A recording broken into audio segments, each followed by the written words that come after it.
sky, boy. What's up, everybody? This is Michael Davis, April Black. And welcome back to PW Hustle Zone. I know it's been a while since I made a video, over a month, but listen, I've just been stretching the fuck out, just been taking the time for myself. I haven't had a motivation to make a video like this in quite some time, and I mean, one of the things that really bothered me, that really got me to the funk, was the unexpected passion of Jay Briscoe. That was hit me hard, especially because I literally just started to show that guy literally a month before unexpected passion, the car accident at Westgate, and it's just him and Mark was one of my favorite tag teams of all time, the Briscoes, and I watched them every time they came here to Minnesota. I was in Minnesota when they had shows here down at my old elementary school, Eisenhower, and it was always a fun time seeing them wrestle, whether it be Mark and Zeb teaming up, whether it be Jay Briscoe having a one-on-one match, or teaming up with likes of ODB. It was just a fun time all around, and it just still sucks to this day that he's gone. He's not no longer with us. But I'm happy that Mark Briscoe is keep on moving on in AEW / Ring of Honor in honor of his brother Jay, and he just signed a contract with AEW full time. So congratulations, Mark Briscoe. Hopefully we're seeing Mark Briscoe move on to the ranks of AEW and or Ring of Honor at the single player. But today we gotta talk about a big weekend ahead in wrestling, not just in WWE but in New Japan as well, because it's a weekend full of high stakes. Because not only we gotta have WWE Elimination Chamber on February 19th this Saturday, we also gotta have New Japan's American show, Battle of the Valley, in San Jose, California, literally a couple hours after Elimination Chamber. And we got to start with Elimination Chamber first, and we'll briefly talk about some of the important matches on the card, and we got to talk about some of the more important matches on the Battle of the Valley. Start off with the Elimination Chamber. We have the Great Couple, Edge and Beth Phoenix taking on 2/4 of Judgment Day, Finn Balor, and the winner of 2022-2023 Women's Royal Rumble, Rhea Ripley.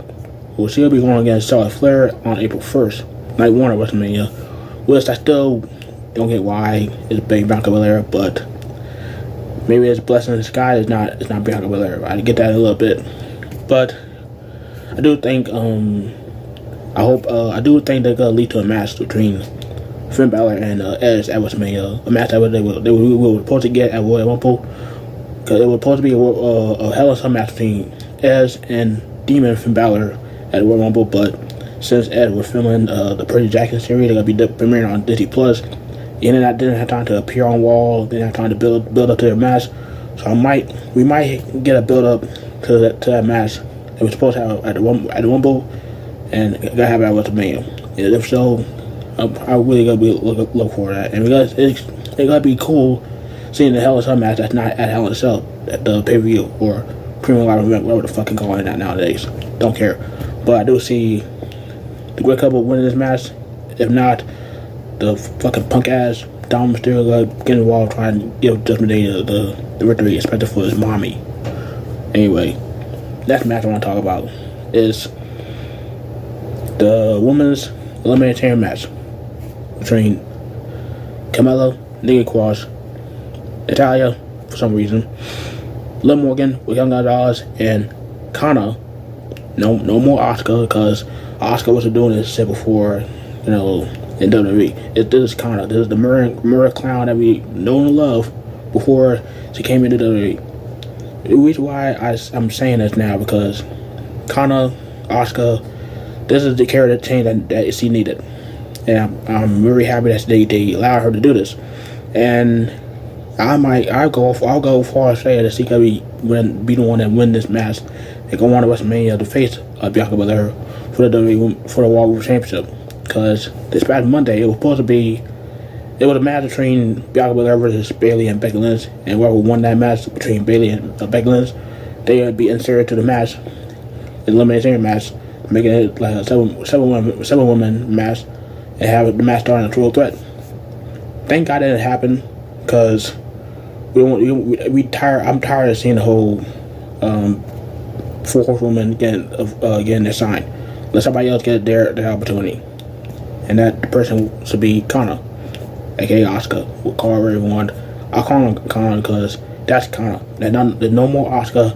That's fucking Kana. Moving on to the match that the rubber match between two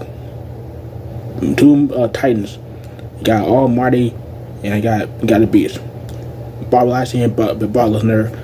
These two have been feuding ever since last year's Royal Rumble, when Bobby Lashley pretty much snuck his way into beating Brock Lesnar for the WWE Championship after Roman Reigns got involved and cost Brock Lesnar the WWE Championship. And ever since then, Bobby Lashley has been Bobby Lashley biz for a while upward humping Lashley a couple times. Lashley had been upward humping Lesnar a couple times. Now we're gonna see the rubber match. I'm surprised it's happening at Elimination Chamber, but I guess they set up these two for bigger, better things at WrestleMania. Let's hope. But as far as who win this match, Barney wanted to see Bobby Lashley win this match and win the feud, but knowing them, they probably gonna give it to Brock Lesnar. But this match can go either way. I'm not gonna get mad at Brock Lesnar wins, but it probably does. Probably is the fact that Brock Lesnar really is the Negro Slayer, as H.R. Brown will call him. But all jokes aside, I hope that Bobby Lashley does win this match. But it would not surprise me if they have Brock Lesnar win this match and end the feud, and possibly have a match with Walter or Gunther at WrestleMania.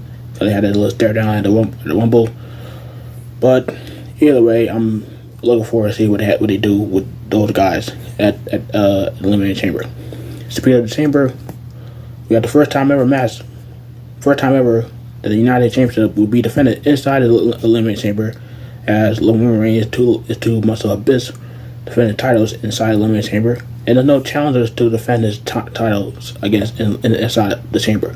But you got Mr. All Day Austin Theory defending his championship against Bronson Reed, Johnny Gargano, Seth freaking Rollins,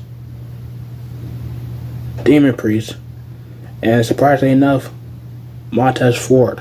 Yes, one half of the Street Profits, Montez Ford, is in this match fight for the singles championship. It's about damn time. Because this guy deserves to have a shot at the singles championship, because this guy has been busting his ass in tag team matching and busting his ass in single competition against some of the top guys. And it's about time he has a shot at a title shot in the Women's Championship. Do I think he gonna win? No, I don't think he's gonna win.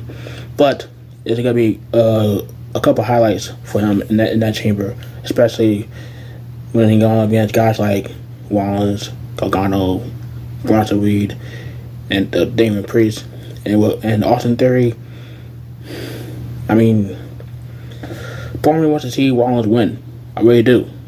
So if he does have a match at WrestleMania, he could be for the U.S. Championship, and woman has it, he might go up against Logan Paul at WrestleMania. So can you imagine having that match be for the U.S. Championship, and in some way, shape, or form, Logan Paul actually wins that match and he becomes the U.S. champion? Not saying it's gonna happen, but whatever it does. But part of me does think that Austin Theory might win this match, because they set up, they are teasing and they are rumor has it they might have Austin Theory defend the championship against John Cena at WrestleMania, and if that happens, well, I'm not gonna be interested in that, because you all know who gonna win that match. If this match happen, you know who gonna win. So it's not even gonna be any conclusion of this, John Cena gonna win that match and be the U.S. champion, and I highly doubt he's gonna do the U.S. Open Challenge like he's been doing, because he's not gonna be there every week, because he's over here making movies, over here doing commercials, he's over here dressed up in makeup and wearing short skirts for a movie. Like, who knows what John Cena is doing nowadays? But anyway, it's like the main event of the show, Elimination Chamber. We got the tribal chief, the head of the table, Roman Reigns defending the Undisputed Universal Championship against Montreal's own Sami Zayn. Now, I can go on all day, all video, talking about how incredible the whole storyline with the bloodline and Sami Zayn has been. That's been one of the best storylines in wrestling in general, not just in WWE, but in professional wrestling in general. And now it's just like, part of me wanted to see this match for the Universal Championship. They have Cody Rhodes versus Roman Reigns be for the WWE Championship, because they could have done the whole thing where Roman Reigns defends one of the titles against Sami Zayn, and he defends the other title at WrestleMania against Cody Rhodes. But this is WWE. They don't do smart things like that, obviously. And I'm afraid for Cody Rhodes, because if Sami Zayn does not win this match, and they turn on the Cody Rhodes, like they've been turning on every freaking person that is a huge babyface, and once they reach the mountaintop, they boom them out of the building to the point they want them to turn heel. It happens every freaking time. It's like Dane Bryan says, fickle. Some of these fans are fucking fickle, and they gotta show if they turn on the Cody Rhodes before WrestleMania. And I don't want to see no fucking triple threat. No triple threat at WrestleMania. I don't want to see Zayn versus Rhodes versus Reigns for both the belts. Even when, I don't care if it's a triple threat match where one guy pins Reigns to win the one championship and the other guy pins Reigns to win the. I don't want to see no triple threats. None. When we got one through Sami Zayn, gotta be a good, pretty damn good 15-20 minute match. And we gotta get Cody Rhodes versus Roman Reigns at WrestleMania Night 2, and Cody Rhodes gonna win the match and potentially bring back the ring belt. That's it. I don't want to see no triple threat scenarios, because that's been outplayed right now. We don't want to see that right now. So please, Sami Zayn got a hero's welcome. You gotta give Roman Reigns a fight of his life, and to the point that we gotta see Sami Zayn almost win that championship, but he gotta come up short.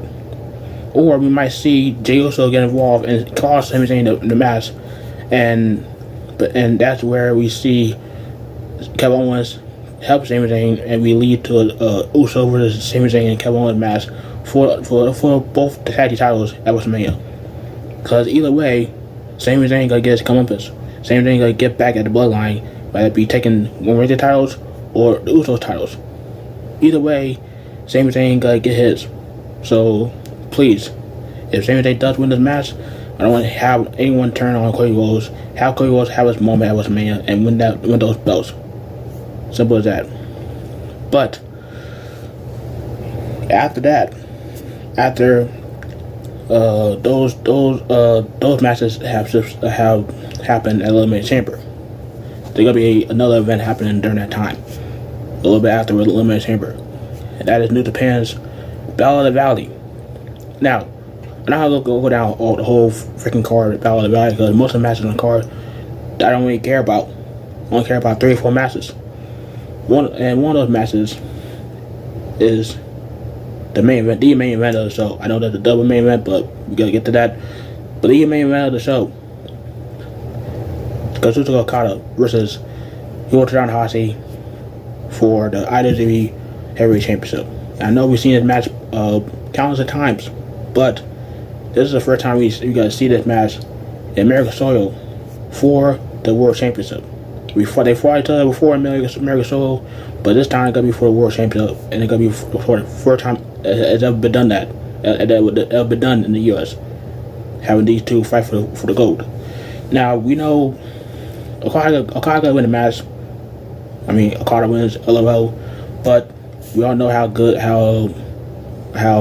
well these two know each other, and it's gonna be a great match. It's gonna be a bar burner, if you will. It's gonna be a great match. Because every time these two lace up and go against each other, it's a great match either way. So we know Okada gonna win this match, and we know it's gonna be a great match. And it's just like, what more can you say about this match? It's gonna be a very great match between two of the best that New Japan has to offer. And before that match, we can have the first of the two double main events. It's gonna be Kairi defending her IWGP Women's Championship against Monè, the former Sasha Banks. This is gonna be Mercedes' first match since late April or mid-April, since she walked out of WWE. And we know. I'm sorry for everybody that Kairi fans, all 3 or 4 of you right now, but we know that Monè gonna win with the championship belt. I know a lot of people are not gonna like it, but it happens a couple times in New Japan. Once a new guy comes in that was a former star in WWE or Impact Wrestling and whatnot, that would come in and take the title off the guy or the woman has been pretty much laying it down ever since they were champion. It happened with John Moxley when he came into New Japan, when he took the title off of Juju Robinson. That's gonna be the same exact thing with Mercedes Monè. She gonna come in, she gonna take the title off of Kairi. I mean, personally, I want to see Kairi hold the championship a little bit longer, but if they want to have Mercedes Monè beat the IWGP Women's Champion and have the build the championship around her, be my guest. And I think it might be cool for her to build that championship a lot more and make it more prestigious. But it gotta be a good match. Hopefully, we see a long match between these two. Because when Kairi had defended her championship against Tam Nakano at Wrestle Kingdom, they only got 5 minutes. So give these women at least 15-20 minutes at best. Because we know the whole Okada and Tanahashi match are gonna be like 50 minutes. But give these ladies 20 minutes, 25 minutes, give or take. Let this be one of the best matches of the card. Because who knows? Maybe these matches I talked about are gonna be overshadowed by the next match I'm gonna talk about between Eddie Kingston and Switchblade Jay White. Now, I was gonna make a video about all the events that happened this yesterday. But before I heard the news that broke during the Wrestling Observer podcast, when Jay White and Eddie Kingston were talking trash to one another. This match not gonna be no other regular match. This match is now a loser leaves New Japan match. Now, here's the stipulations for Jay White and Eddie Kingston. If Jay White loses, he is no longer in New Japan. Period. He already lost the loser leaves Japan match against Hikuleo at New Beginning. So if he loses this match, he gotta be gone from New Japan for good. It's like it's over for him. No more New Japan shows. No, not in Japan, not in America. But if Eddie Kingston loses, he's not gonna allow to wrestle New Japan. Not only wrestle New Japan, we're not gonna allow to wrestle any New Japan stars. No, not Okada, not Tanahashi, not Naito, not nobody. So, who I think gonna win this match? I mean, we all know Jay White is throwing out there that he might just go to Impact Wrestling, he might go to AEW. So I don't think they gotta have Eddie Kingston lose the match, because they like Eddie Kingston too much to the point that he's not gonna allow to wrestle any New Japan stars. Period. I do think that Jay White wants to go to another company besides New Japan. I do think he's so sick. He wants to go to AEW Impact, WWE. I heard that Impact Wrestling is one of the top contenders for them to go. He want to go there, but he would go to WWE. Then I'm afraid gonna be near to all hell. Like you're not gonna be the switchblade Jay White. He gonna be the butter knife Jay White. Yeah, the butter knife Jay White. That could be a good ring to it. That's the man writing all award. I don't want to see that shit. If he does go to WWE, I do want him to be booked similar to AJ Styles when he first came in.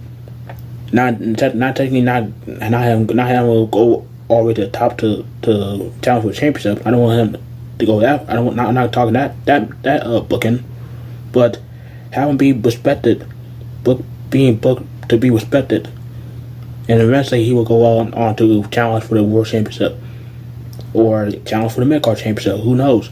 But I don't want another Finn Balor repeat. Cause ever since that guy had been called up to the main roster, that guy had been booked like the drizzling shits. I don't give a damn. He's part of Judgment Day. He basically the third wheel or the fourth wheel of Judgment Day, while Rhea Ripley is basically the leader of the group. How the fuck are you over here being second fiddle to not only Rhea Ripley but dumbass Dominic Mysterio? You basically you and Damian Priest are his lackeys. Why? How the fuck you went from being the most dominant NXT champion of all time in NXT to being a lackey of Dominic Mysterio, one of the worst wrestlers in the Guerrero / Mysterio family? Yeah, I said it. I don't give a fuck. That's true. But anyway, let me just stop before I go on into huge tantrum. I can't stop. But anyway, let me know what's your thoughts on the happenings of the events that are going to be happening this coming weekend, this coming Saturday. Are you watching Elimination, or are you watching Battle of the Valley, or are you be watching both? Let me know down below what your thoughts are, who you got in these matches for both Elimination Chamber and Battle of the Valley down below, and make sure you tell me if you do think that Jay White loses, where you think he'll go. You think he'll go to AEW, Impact Wrestling, or WWE? Let me know down below. And make sure you like the video, subscribe, tap the bell, YouTube about them and my videos. And regardless of what happens, either so, I might talk about it like the upcoming Monday after the weekend. So make sure you keep a lookout on that video if I do also happen to upload it on Monday or whenever I feel like it. But anyway, hope you guys have a great weekend. Until that time, I'm Monè Black. I'm out.